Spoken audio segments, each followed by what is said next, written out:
Assalamualaikum warahmatullahi wabarakatuh. Perkenalkan, nama saya Wulandari. Saya dari Prodi Tadris Bahasa Inggris. Dalam video ini, saya sebagai moderator akan menjelaskan dan membahas materi tentang pengelolaan kelas. Yang pertama, apa itu pengelolaan kelas? Pengelolaan kelas adalah keterampilan guru untuk menciptakan dan memelihara kondisi belajar yang optimal dan mengembalikannya bila terjadi gangguan dalam proses belajar mengajar. Jadi, kesimpulannya, pengelolaan kelas itu merupakan kegiatan pengaturan kelas untuk kepentingan pengajaran dalam proses belajar. Yang kedua, apa itu tujuan pengelolaan kelas?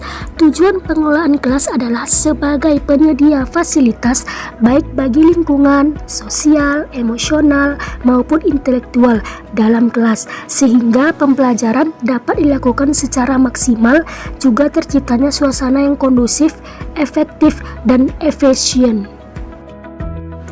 Ada 5 teknik dalam pengelolaan kelas. Yang pertama, ada teknik mendekati. Contohnya, bila salah satu seorang siswa mulai bertingkah aneh, melanggar peraturan, melakukan kenakalan kecil maupun besar, kita sebagai tenaga pengajar, guru, harus bertanya masalah apa yang menimpa siswa dan mengapa siswa tersebut melakukan pelanggaran. Biasanya, teknik ini teknik yang paling efektif untuk mendekati. Yang kedua, ada teknik memberikan isyarat. Apabila siswa membuat kenakalan kecil, guru dapat memberikan isyarat bahwa ia sedang diawasi. Isyarat tersebut dapat berupa petikan jari, pandangan tajam, ataupun lambaian tangan. Yang ketiga, ada teknik mengadakan humor. Biasanya teknik ini setidaknya guru memandang efeknya saja. Dengan melihat secara humoristis, guru akan dapat mempertahankan suasana kelas dengan baik, serta memberikan peringatan kepada si pelanggar bahwa ia tahu tentang apa yang akan terjadi. Yang keempat, ada teknik tidak mengacukan. Dalam teknik ini, biasanya guru harus lebih luas dan tidak perlu menghukum setiap pelanggaran yang diketahuinya. Dalam kasus-kasus tertentu, tidak mengacukan kenakalan justru dapat membawa siswa untuk tidak diperhatikan. Yang kelima, ada teknik mengimbau. Kadang-kadang guru sering mengatakan harap tenang. Ucapan tersebut ada kalanya membawa hasil, yaitu siswa memperhatikannya. Tetapi apabila himbauan sering digunakan, mereka akan cenderung untuk tidak mengubrisnya. Prinsip-prinsip dalam pengelolaan kelas. Yang pertama, ada hangat dan antusias dalam belajar. Yang kedua, tantangan dalam belajar. Yang ketiga, penanaman disiplin diri. Yang keempat, kreatif dalam belajar. Yang kelima, ada penekanan dalam hal-hal positif. Ada beberapa masalah yang biasanya timbul dalam pengelolaan kelas. Yang pertama, kurangnya kesatuan atau kurang kompak. Yang kedua, reaksi negatif terhadap anggota kelompok ataupun teman. Yang ketiga, tidak mampu menyesuaikan diri dengan situasi yang berubah-ubah. Yang keempat, rendahnya moral siswa. Selanjutnya, ada penataan ruang dalam kelas. Ada beberapa hal yang harus diperhatikan. Yang pertama, ada ukuran dan bentuk ruang kelas. Yang kedua, bentuk serta ukuran bangku dan meja anak didik. Yang ketiga, jumlah anak didik dalam kelas. Selanjutnya, apa yang kita lakukan agar kita dapat mengelola pengelolaan kelas yang efektif? Jawabannya, bila situasi kelas memungkinkan anak-anak belajar secara maksimal, fungsi kelompok harus diminimalkan. Dalam manajemen kelas, harus memberi fasilitas untuk mengembangkan kesatuan dan kerjasama. Anggota-anggota kelompok harus diberi kesempatan partisipasi dalam pengambilan keputusan yang memberi efek kepada hubungan dan kondisi belajar. Anggota-anggota kelompok harus dibimbing dalam menyelesaikan kebimbangan, ketegangan, dan perasaan tertekan. Perlu diciptakan persahabatan dan kepercayaan yang kuat antar siswa. Ada beberapa langkah-langkah yang harus dilakukan guru dalam pelaksanaan proses pembelajaran menurut Jamarah dan Zain pada tahun 2006. Yang pertama, ada membuka kegiatan pembelajaran melalui apersepsi, yaitu mengaitkan kegiatan pembelajaran yang akan dilakukan dengan apa yang sudah dipelajari sebelumnya, maupun dengan pengalaman atau pemahaman yang sudah dimiliki peserta didik. Yang kedua, menjelaskan program pembelajaran yang harus dilakukan peserta didik, yaitu menginformasikan tujuan dan program pembelajaran yang dirancang guru pada tahap pra-pembelajaran. Yang ketiga, ada mengorganisasikan pelaksanaan kegiatan belajar peserta didik. Yang keempat, ada penyajian bahan belajar dengan pendekatan yang sesuai. Yang kelima, ada memotivasi kegiatan pembelajaran peserta didik melalui penguatan, penjelasan, penghargaan atau apresiasi terhadap perilaku belajar peserta didik. Yang keenam, ada melakukan penyesuaian kegiatan belajar peserta didik berdasarkan analisis kondisi pembelajaran yang terjadi agar kegiatan pembelajaran lebih menyenangkan peserta didik. Selanjutnya kita masuk dalam proses pengajaran dan proses pengelolaan. Yang pertama, dalam proses pengajaran terdapat mengidentifikasi tujuan pengajaran. Yang kedua, mendiagnosa keberhasilan siswa. Yang ketiga, merencanakan dan menerapkan aktivitas pengajaran. Yang keempat, mengevaluasi keberhasilan siswa. Selanjutnya, proses pengelolaan. Dalam proses pengelolaan, ada pertama menetapkan tujuan manajerial, yang kedua menganalisis kondisi yang ada, yang keempat memilih dan menerapkan strategi manajerial, yang keempat menilai keaktifan. Ada dua prosedur dalam pengelolaan kelas.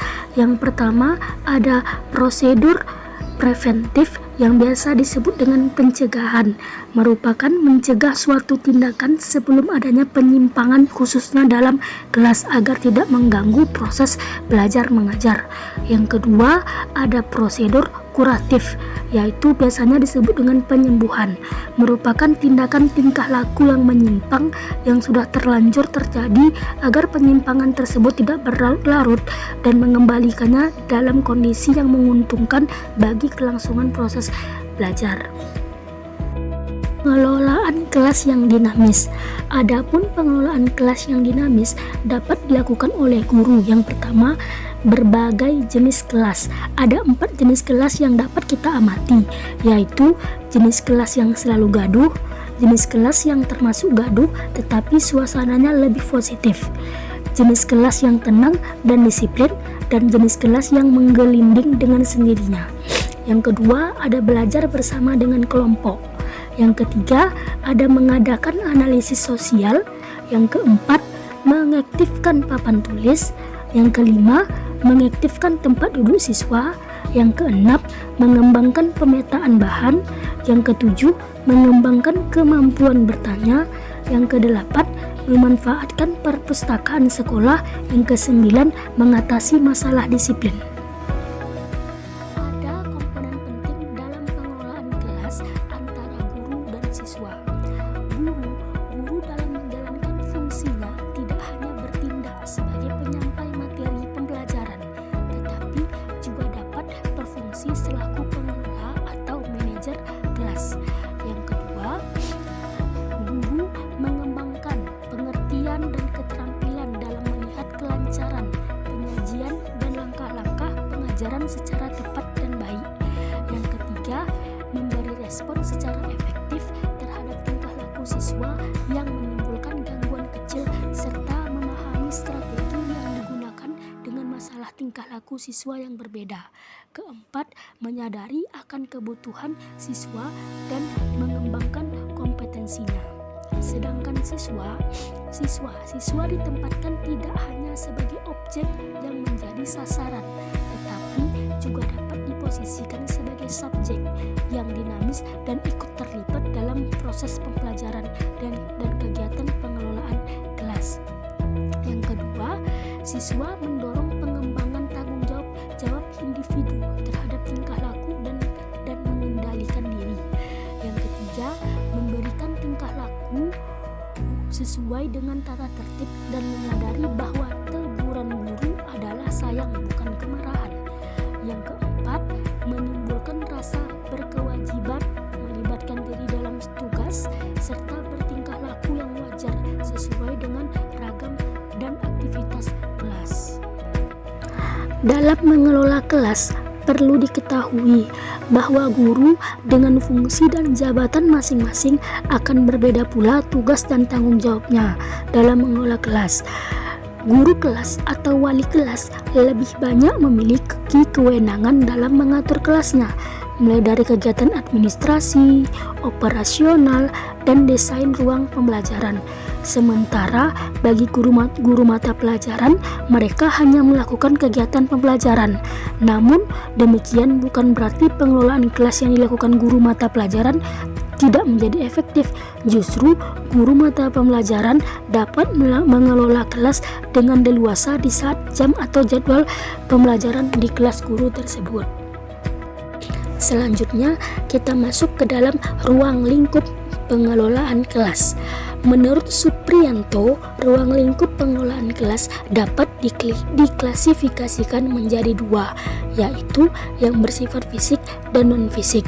Adapun yang bersifat fisik dalam pengelolaan kelas mencakup pengaturan dan perabot kelas serta pengaturan peserta didik dalam belajar. Pengaturan ruang belajar dan perabot kelas itu termasuk ada meja, kursi, lemari, papan tulis, dan meja guru. Bentuk dan ruangan kelas, bentuk dan ukuran meja dan kursi peserta didik, jumlah dan tingkatan peserta didik, jumlah kelompok dalam kelas, jumlah peserta didik dalam tiap kelompok. Adapun hal-hal lain yang diperhatikan guru dalam mengatur peserta didik belajar mencakup siapa yang menyusun anggota kelompok, kriteria kelompok berdasarkan minat dan kemampuan, serta dinamika kelompok tetap atau berubah sesuai kebutuhan. Selanjutnya, hal-hal yang non-fisik. Yang bersifat non-fisik dalam ruang lingkup kelas itu termasuk interaksi peserta didik dengan peserta didik lainnya, peserta didik dengan guru, lingkungan kelas maupun kondisi kelas menjelang, selama, dan akhir kelas.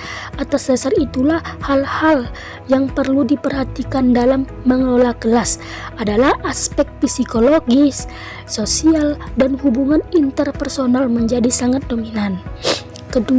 Kedua hal yaitu yang non-fisik dan fisik tersebut perlu dikelola dengan baik dalam rangka menghasilkan suasana yang kondusif bagi terciptanya pembelajaran yang efektif dan berkualitas. Mengelola kelas, kita sebagai siswa harus menjalin hubungan baik dengan guru. Ada beberapa pendapat. Yang pertama ada menurut Thomas Gordon pada tahun 1990. Yang pertama, keterbukaan, yaitu yang dimaksud dari keterbukaan baik guru ataupun siswa saling bersikap jujur dan membuka diri satu sama lain. Yang kedua, tanggap bila mana seseorang tahu bahwa dia dinilai oleh orang lain. Yang ketiga, saling ketergantungan satu sama lain. Yang keempat, kebebasan.